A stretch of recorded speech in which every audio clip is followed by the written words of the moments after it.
अस्सलाम वालेकुम, कैसे हैं आप लोग। उम्मीद है आप सब ठीक होंगे।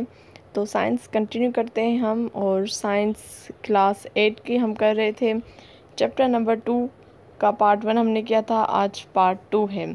आज हम स्टार्ट करते हैं बेसिस ऑफ हेरिडिटी। इसमें हम जीन्स, डीएनए और जो हेरिडिटी मटेरियल है, जो ट्रांसफ़र होता है बेसिकली वो कैसे होता है, वो आज हम इसके बारे में पढ़ेंगे।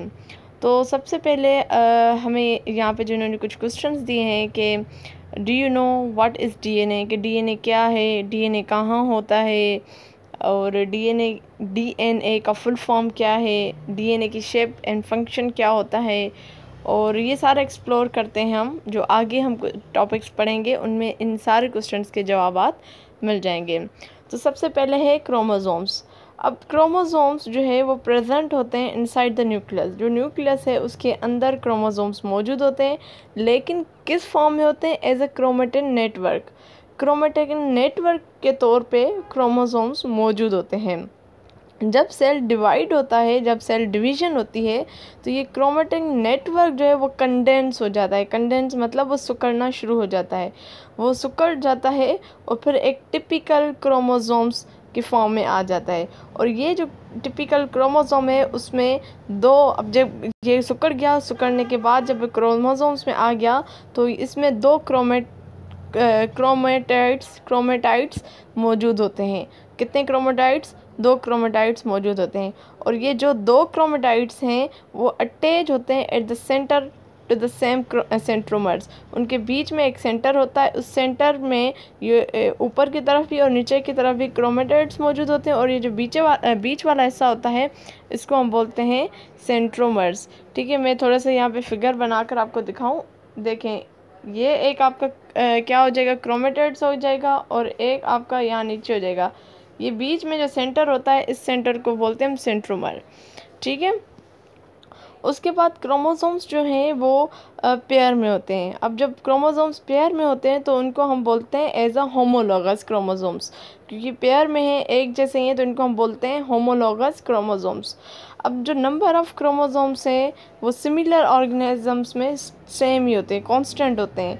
ये नहीं है कि मेरे अंदर जो है क्रोमोसोम्स की तादाद कुछ और होगी और उसके ऊपर जो है दूसरे इंसान के अंदर क्रोमोसोम्स की तादाद डिफरेंट होगी। तो नहीं, जो भी सिमिलर ऑर्गेनिजम्स हैं उनमें सेम ही होती है। तो ह्यूमन में 23 पेयर होते हैं क्रोमोसोम्स के, उसके हिसाब से मतलब हम देखें तो 46 क्रोमोसोम्स होते हैं। और इसी तरीके से आप गूगल पे लिस्ट लिखेंगे तो आपके पास आ जाएगा कि जो है डिफरेंट ऑर्गेनिजम्स में कितने नंबर ऑफ़ क्रोमोसोम्स मौजूद होते हैं। ठीक है, अब जो नेक्स्ट है वो है जीन्स। जीन क्या है? Gene basic physical and functional unit है ऑफ हेरिडिटी, और जिसको हम जीन बोलते हैं। हमारे जितना भी हेरिडिटी मटेरियल होता है वो इस जीन में होता है।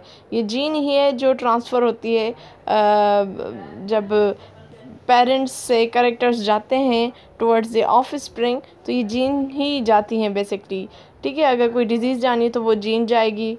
Hair colour, eyes colour, skin tone, structure, features जो हैं आपके चेहरे के, ये सारे हम कहते हैं ना कि वो बच्चा अपने दादा पे गया है, वो बच्चा उस बच्चे के बाल अपनी माँ पे हैं, उस बच्चे की आंखें अपने अब्बू पे हैं। तो ये सारे जीन्स होती हैं। जीन्स के अंदर जो है वो हेरिडिटी मटेरियल होता है, और वही जो जीन है ट्रांसफ़र होती है पेरेंट से ऑफ स्प्रिंग की तरफ। अब ये जो जीन है वो यही रिस्पॉन्सिबल है for the expression of various characteristics, जो ऑलरेडी मैंने मेंशन किए हैं। चाहे आपके बालों का कलर हो, आइज़ का कलर हो, आप किसी किस्म की कोई डिज़ीज़ हो, तो ये सारे जो हैं जीन में ही होते हैं। ये जो जीन्स होती हैं वो कहाँ मौजूद होती हैं? ये क्रोमोसोम्स में मौजूद होती हैं। और ये जीन्स जो हैं वो अरेंज होती हैं on chromosomes in linear order में ये जीन्स उसके ऊपर मौजूद होती हैं। तो number of chromosomes in every organism is fixed, जो हमने ऊपर भी बात की थी। अब हम आते हैं, जो नेक्स्ट है वो है deoxyribo nucleic acid which is the DNA. DNA से पहले यहाँ पे फिगर है, मैं ये वाली जो फिगर, इसको आप थोड़ा सा देख लें। देखें, सेल है, सेल के अंदर न्यूक्लियस होता है, न्यूक्लियस के अंदर क्रोमोसोम्स होते हैं, क्रोमोसोम्स के अंदर क्या होता है? डीएनए होता है। डीएनए कहाँ मौजूद होता है? डीएनए क्रोमोसोम्स के अंदर मौजूद होता है। अब deoxyribo nucleic acid which is the DNA, ये क्वेश्चन आ सकता है कि डीएनए का फुल फॉर्म क्या है, तो डीऑक्सीराइबो न्यूक्लिक एसिड है। डीएनए अगर हम बात करें तो केमिकली जो क्रोमोसोम्स है वो कंसिस्ट होता है प्रोटीन एंड न्यूक्लिक एसिड, मतलब क्रोमोसोम्स के अंदर जो केमिकल्स होते हैं वो कौन से होते हैं, प्रोटीन होता है और न्यूक्लिक एसिड होता है। A molecule of DNA consist of 2 strands. अब जो मॉलिक्यूल है डीएनए का उसमें 2 किस्म के धागे नुमा स्ट्रैंड्स होती हैं जो लिंक्ड होती हैं with each other by breads, एक दूसरे के साथ लिंक्ड होती हैं, किसके थ्रू, ब्रेड्स के थ्रू, और वो इस तरीके से ट्विस्ट होती हैं जैसे कोई सीढ़ी है, सीढ़ी आपस में उसको ट्विस्ट किया गया है और बिल्कुल अराउंड ईच अदर। डीएनए क्या होता है, क्या है, एक बड़ा लार्ज मॉलिक्यूल है और जिसमें यूनिट कॉन्सिस्ट ऑफ यूनिट्स, उस यूनिट्स को क्या बोलते हैं हम, न्यूक्लियोटाइड्स बोलते हैं। ठीक है, तो न्यूक्लियस में डीएनए में यूनिट्स होते हैं जिनको हम न्यूक्लियोटाइड्स बोलते हैं।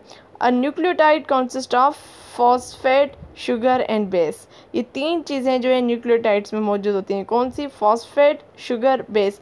तो इस हिसाब से डीएनए में 4 बेस होते हैं। नंबर 1 है एडेनाइन, थाइमाइन, उसके बाद है cytosine and adenine, guanine, thymine and cytosine. ये 4 बेस जो हैं मौजूद होते हैं डीएनए में। और हर जो लिविंग थिंग है उसका एक अपना डीएनए होता है। डीएनए में जितना भी आपकी जेनेटिक इंफॉर्मेशन है वो डीएनए में मौजूद होती है in the sequence of nucleotide. ये जो सीक्वेंस है ना न्यूक्लियोटाइड की, इसमें आपकी सारी की सारी जेनेटिक इंफॉर्मेशन मौजूद होती है।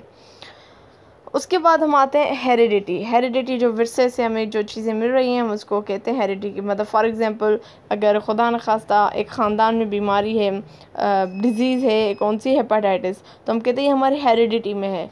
ठीक है, अगर किसी के बाल जो हैं वो कर्ली हैं तो हम कहेंगे जी इनके ख़ानदान में ये हेरिडिटी है, ये हेरिडिटी में है इनका कि इनके बाल कर्ली होंगे। ठीक है, तो आगे इन्होंने कहा है कि जितने भी लिविंग थिंग्स हैं ड्यूरिंग रिप्रोडक्शन, जब उनकी रिप्रोडक्शन हो रही होती है तो अपने जो पेरेंट्स हैं वो अपने कैरेक्टरिस्टिक ट्रांसफ़र करते हैं ऑफ स्प्रिंग, मतलब अपने औलाद की तरफ जब उनकी रिप्रोडक्शन हो रही होती है। यही रीज़न है कि इसी वजह से कि एक बच्चा जो है अपनी मदर या फादर से बहुत मिलता जुलता है। इसी तरीके से प्लांट जो है वो ग्रो होता है सीड से और वो भी सीड उसी पेरेंट का हिस्सा होता है। तो इसलिए जो प्लांट्स भी होते हैं वो रिजेंबल करते हैं अपने अडल्ट प्लांट के साथ। ठीक है, और इसको हम बोलते हैं this transmission of characteristics from parent to offspring is known as inheritance process that is the heredity.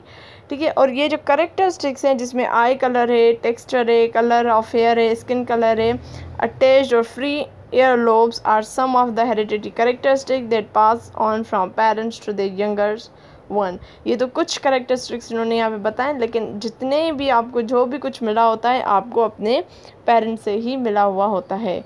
ठीक है, इन्होंने यहाँ पे मेंशन भी किया है एक ये जैसे एयर लोब, आप देखें लोब एयर और लोबलेस एयर, तो डिफरेंस देखें। ये सब कुछ कहाँ से मिल रहा होता है, आपको अपने पेरेंट्स से मिल रहा होता है। अब आते हैं ट्रांसमिशन ऑफ कैरेक्टरिस्टिक्स कि ये ट्रांसमिट कैसे होते हैं, मतलब मुंतकिल कैसे होते हैं। ठीक है, तो हमने पहले भी पढ़ा है कि ये जो क्रोमोसोम्स हैं और जीन्स हैं यही जो है पास ऑन करते हैं, यहीं से पास ऑन होते हैं characteristics bye parents two of spring. और अब जैसे हमें पता है कि जो ये ऑर्गेनिजम्स हैं ये प्रोड्यूस करते हैं gametes as a part of meiosis, जो हमने माइटोसिस और मियोसिस में पढ़ा था। और इसमें जब मियोसिस में हमने ये भी पढ़ा था कि मियोसिस में क्या होता है कि जो नंबर ऑफ़ क्रोमोसोम्स हैं वो हाफ़ हो जाते हैं। अब जैसे अगर हम मेल की बात करें तो मेल गैमेट्स कौन से हैं, मेल सेल हैं तो उसमें स्पर्म होते हैं, तो स्पर्म में हाफ़ हो जाते हैं तो उनको हम हैप्लॉइड सेल बोलते हैं। इसी तरीके से एक सेल की बात करें जो फीमेल की तरफ से होते हैं तो वो भी जो है क्या हो जाते हैं, कम हो जाते हैं मतलब हाफ़ हो जाते हैं तो इनको भी हम हैप्लॉइड बोलते हैं। तो मेल के जो हाफ सेल्स हैं, जो गैमेट्स हैं, जो स्पर्म सेल्स हैं वो, और फीमेल के जो एग हैं विच इज़ एग सेल जो हैप्लॉइड है, ऑलरेडी फीमेल का भी हैप्लॉइड है और फीमेल का भी हैप्लॉइड है। अब ये दोनों फ्यूज़ हो जाते हैं, मिल जाते हैं। जब दोनों मिल जाते हैं तो वो एक डिप्लॉइड सेल बन जाता है। डिप्लॉइड सेल जब बन जाता है तो उस सेल को हम बोलते हैं ज़ाइगोट। और यहाँ पे जो पूरा प्रोसेस होता है इस प्रोसेस को हम बोलते हैं फर्टिलाइजेशन। ठीक है, अब ये जो ज़ाइगोट है ये फर्स्ट सेल है of an organism from which the new life of organism begins. अब जब मेल और फीमेल दोनों फ्यूज़ हो गए, उस मतलब दोनों के गैमेट्स फ्यूज़ हो गए तो एक डिप्लॉइड सेल बन गया। उस डिप्लॉइड सेल को हम बोलते हैं ज़ाइगोट। अब यहाँ से समझ लें कि एक शुरुआत होती है एक नए ऑर्गेनिज्म की। ठीक है, अब ज़ाइगोट में जितने भी हेरिडिटी मटेरियल है वो रिस्टोर होता है और न्यू ऑफस्प्रिंग जो है वो from female parent and some genes from male parent, मतलब कुछ मेल से कुछ फीमेल से हेरिडिटी आता है। इस तरीके से एक न्यू जो ऑर्गेनिज्म बन रहा है उसमें माँ से भी और बाप से भी दोनों से कैरेक्टरिस्टिक्स मिल जाते हैं। अब आते हैं inheritable and non inheritable characteristics, मतलब कौन से कैरेक्टरिस्टिक्स हैं जो मतलब आपको विरसे में मिलते हैं, कुछ नहीं मिलते। तो इन्होंने यहाँ पे सिंपली ये कहा है कि ये जो क्वेश्चंस हैं जो इन्होंने ऊपर हाईलाइट किया है कि how the characteristics are inherited from parents to offspring, कैसे ये मुंतकिल होते हैं। How do we explain the presence और एब्सेंसी ऑफ सम कैरेक्टरिस्टिक्स, मतलब हम कैसे उनके बारे में बताएं कि ये कुछ हैं जो मतलब कैरेक्टरिस्टिक्स मौजूद हैं बच्चे में और ये नहीं है मौजूद, तो इनको हम कैसे एक्सप्लेन करें। और ये जो सारे क्वेश्चंस हैं ये क्वेश्चंस ऐसे हैं जो इंटेलिजेंट पीपल से पूछे गए। ठीक है, और मतलब किसी ने कोई डेफिनेटिव आंसर उनके पास मौजूद नहीं है। तो एक इन्होंने Grigori Mendel was a pioneer among genetics who put forward the concept of inheritance of characteristics on trait from parents to offspring। तो यहाँ पे आपने इस बंदे का सिर्फ नाम याद रख लें, इसने जो है इनहेरिटेंस पे क्या किया हुआ है, काम किया हुआ है। ठीक है जी, तो एक बार समरी को ज़रूर देख लीजिएगा और उसके बाद इसमें MCQs नहीं हैं, लेकिन मैं कोशिश करूँगी कि ऑनलाइन MCQs जो मिल जाएं मैं आप लोगों के साथ शेयर कर दूं, ताकि ये चैप्टर बहुत इंपॉर्टेंट है, इसको हम ज़रूर इसके MCQs करेंगे। और ऑनलाइन आप भी जाकर चैप्टर का नाम लिखें, ऑनलाइन बहुत सारा मटेरियल पड़ा हुआ है, आप अपनी प्रैक्टिस करें ताकि आपको आइडिया हो जाए कि आप कितना आपके पास आपने कितना समझा है इस कॉन्सेप्ट को। ठीक है जी, तो इंशाल्लाह आप हाज़िर होंगी मैं नेक्स्ट वीडियो में। मुझे अपनी दुआ में याद रखिएगा, तब तक मुझे दीजिए इजाज़त। अल्लाह हाफिज़।